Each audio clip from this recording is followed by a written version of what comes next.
Imagine a technology so powerful it can diagnose diseases, influence elections, and decide who gets a loan, all while evolving faster than we can regulate it. This is the reality of artificial intelligence today.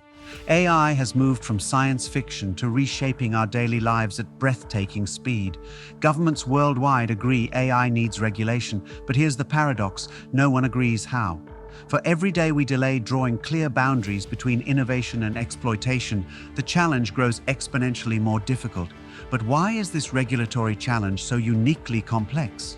The first obstacle is speed. AI technologies evolve at a pace that makes traditional lawmaking look glacial. By the time a regulation is drafted and implemented, the technology it aims to govern has often transformed completely. Second, we face a definition problem. What exactly are we regulating? AI encompasses everything from recommendation algorithms to autonomous vehicles, each with vastly different risks and applications. Third, we're attempting something unprecedented: global consensus. The European Union pursues a rights-driven approach with comprehensive legislation. The United States favors market-driven voluntary commitments. China implements strict state controls. These conflicting approaches create a regulatory patchwork that sophisticated AI systems can easily navigate around. Without proper guardrails, the risks are profound. Algorithmic bias can perpetuate discrimination in hiring, lending, and law enforcement, amplifying society's existing inequalities. Privacy concerns multiply as AI systems harvest unprecedented amounts of personal data. The black box problem means even the creators of complex AI systems can't always explain how decisions are made, undermining accountability and trust. When AI influences critical decisions affecting human lives, from medical diagnoses to criminal sentencing, the stakes couldn't be higher. We've seen with social media how waiting too long to regulate can embed problematic technologies deeply into society.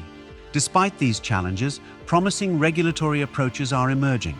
The most effective focus on outcomes rather than specific technologies, regulating effects instead of technical methods. They emphasize core principles: fairness, transparency, security, and accountability. But regulation alone isn't enough. We need a collaborative ecosystem where technologists, policymakers, ethicists, and citizens work together continuously. The most promising frameworks are adaptive, designed to evolve alongside the technology they govern, with regular reassessment and updates. The regulation of AI represents one of the most complex governance challenges of our time. It requires balancing innovation with protection, global coordination with local values, and technical specificity with adaptable frameworks. While perfect regulation may be impossible, thoughtful, inclusive governance isn't. The question isn't whether to regulate AI, but how to create systems that harness its tremendous benefits while protecting against its unique risks. The future of AI will be shaped not by the technology itself, but by the wisdom and foresight with which we govern it. The time for that governance is now.